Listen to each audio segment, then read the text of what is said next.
Сәлем достар. Бүгін біз сендерге 2001 жылы американдық режиссер Гарри Маршалл тарапынан түсірген «Дневники принцессы» деп аталатын керемет фильм туралы айтатын боламыз. Жайғасып отырып алыңыздар. Біз бастадық. Мия 15 жастағы ұялшақ қыз. Мия суретші анасымен бірге тұрады. Ол қоғаммен онша тіл таба алмайды. Сол себепті дос табуда қиынға соғады. Ол мектепте де онша танымал емес оқушылар оны жиі мазақтап жүреді. Мия танымал жігіттердің бірі Джошқа ғашық. Оның сүйісіп тұрғанын көріп, өзін сол жерде елестейді. Мия сол күні дебатта Джошқа қарсы шығады. Өзіне сенімді Джош өзінің батыл пікірін айтып барлығына қол соқтырады. Бірақ қыздың кезегі келгенде ол кекештеніп қашып кетеді. Бүкіл сынып Мияның үстінен күледі. Мектептен кейін анасы Мияға әкесі жағынан туыс болып келетін әжесі Сан-Францискоға келгенін және онымен кездескісі келетінін айтады. Келесі күні сабақтан кейін ол мекен-жайға барады және үлкен зәулім сарайдың алдына келеді. Мияны күтуші қарсы алады және оны Менди есімді әжесінің қасына апарады. Осыдан кейін Мия әжесі Геновия патшайым екенін біледі. Ол есеп беру үшін Мияны көргісі келгенін айтып және оның тақ әулетінің келесі кезекшісі екенін айтады. Мия өзінің бүкіл патшалықтарды басқаратын Ханшайым екенін білгенде таң қалады. Патшайым Мияға Геновияға көшіп, мүлде басқа адамға айналуы керек екенін айтқан кезде, Мия Ханшайым болудан бас тартып қашып кетеді. Үйге қайтып келгенде, ол анасына олардың хандық әулеттен екенін жасырған үшін ашуланады. Негізінде Мияның ата-анасы ажырасқаннан кейін, оның балалық шағы қалыпты өту үшін анасымен бірге тұруға келіскен екен. Олар Мия 18 жасында айтуды жоспарлаған. Бірақ әкесі қайтыс болған соң, анасы жауапкершілікті өз мойнына алуы керек болған екен. Келесі күні Мияның анасы мен патшайым бұл мәселені талқылайды.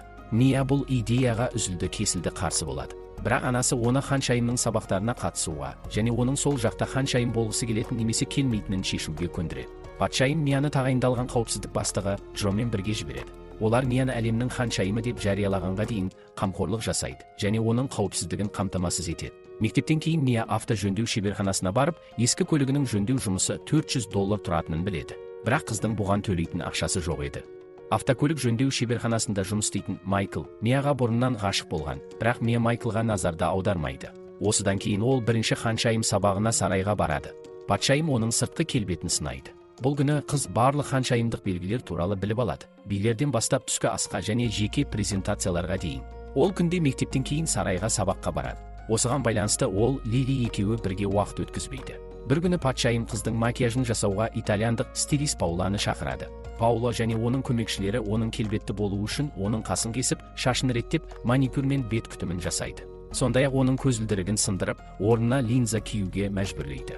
Былайша айтқанда, жөндеу жұмыстары біткен соң, Мия мүлде басқа адамға айнала шығады. Келесі күні Мия мен Лилия мектепке барады. Майкл Мияның сұлулықпен бейнеленген жаңа бейнесін көреді. Бірақ Мия бұл макияжға риза емес, өйткені оның құрбылары мектептегі қатыгез қыздардың біріне айналады деп ойлайды. Келесі күні Майкл Миядан оның музыкалық конференцияға келуін сұрайды. Олар мектепке жеткен кезде Мияны Ханшайым екендігін біліп алған және бірнеше сұрақ қоятын тілшілер қарсы алады. Келесі күні патшайым Мияны жоғары дәрежелі патшалармен таныстыратын корольді кешкі асқа шақырады. Кешкі ас өте жақсы өтіп жатады. Бір кезде Мияның қолы абайсызда өртеніп тұрған шамға тиіп кетеді. Салдарынан қызметшінің қолынан бір шелек мұз қонақтардың үстіне төгіліп кетеді. Патшайым апатты кешкі ас үстінде басын ұстап отырады, бірақ керісінше қонақтар күліп көңіл көтеруді жалғастырады. Ертесіне патшайым немересімен бір күн өткізу үшін барлық кездесулерінен бас тартады. Екеуі бірге ойын залын аралап көңіл көтереді. Үйге келе жатқанда Мия машина айдауға рөлге отырады. Полиция Мияны тұтқынға алмақшы болады, бірақ патшайым өзінің шешендік қабілетін пайдаланып, офицерлерді босатуға көндіреді. Кездесу соңында ол тіпті патша отбасын үйлеріне апару үшін полиция көлігін шақырады. Әжесінің шеберлігіне таң қалған Мия оны ең жақсы патшайым деп атайды. Ертесіне Мия мектепке барғанда қолтаңбасын сұрайтын балалар оны қоршап алады. Ол бұрын көзге түспейтін еді. Қазір мектептегі ең танымал қызға айналды. Джош Мияны сенбі күні пляж кешіне шақырады. Мия баруға келіседі. Содан кейін Майклдан оның музыка өнеріне бара алмаған үшін кешірім сұрайды. Бірақ Майкл Миядан Джошқа кетіп қалған үшін қатты ренжиді. Мия мен Джош вечеринкадан қашып кабинаға тығылады. Джош қызы сүймекші болады, бірақ Мия бірдеңе дұрыс емес болғандықтан өзін алып қашады. Олар шығып бара жатқанда Джош журналистерді байқап, атақты болу үшін солардың көзінше Мияны күштеп сүйіп алады. Ертеңіне масқара болған Мия анасының құшағында жылайды. Ал жағымсыз фотосуреттер жаңалықтарды әсіре және шектен шыққан тақырыптармен жаулап алады. Мия бұл әрекет үшін кешірім сұрап, Ханшайым болуға жарамсыз екенін мойындайды. Джо патшайымға Мия әлі жасөспірім екенін түсіндіруге тырысады. Кейінірек дене шынықтыру сабағында Джош Мияны тағы қорлай бастайды. Кешке Майкл Мияның үйіне автожөндеу шеберханасынан көлігін алуға келеді. Мия оның шоуына келмеген үшін кешірім сұрап, оны балға кездесуге шақырады. Бірақ ренжіген Майкл қыздың ұсынысынан бас тартады. Сол күні патшайым Миядан оған қатал болған үшін кешірім сұрап, ертең өтетін балда ханшайым болудан бас тартуы туралы сөз сөйлеуін сұрайды. Әжесі кеткеннен кейін Мия патшайымның және балға қатысқандардың барлығын ренжітуден қорқып, Колорадоға қашуды шешеді. Заттарды жинап жатқанда әкесі қалдырған хатты оқиды. Хатта ханшайым болу батылдықтың маңыздылығы түсіндірілген еді. Әкесінің сөздері оған қатты әсер етеді. Мия өз ойын өзгертіп, балға баруды шешеді. Бұл уақытта Майкл хат жазылған пиццаны алады. Хатта кешірім сұрап, балға шақырған еді. Ол Мияның әрекет жасап жатқанын түсінеді. Қыз көпке дейін келмей, патшайым сөз бастайды. Бір кезде сөйлеуге дайын, бірақ басынан аяғына дейін су болып кеткен Мияны көреді. Солайша Мия сөзге шығады. Бастапқыда Мия не айтарын білмей кекештеніп тұрады. Бірақ кейін ол әкесінің сөзін есіне түсіріп, көпшілікке әсерлі сөз сөйлейді.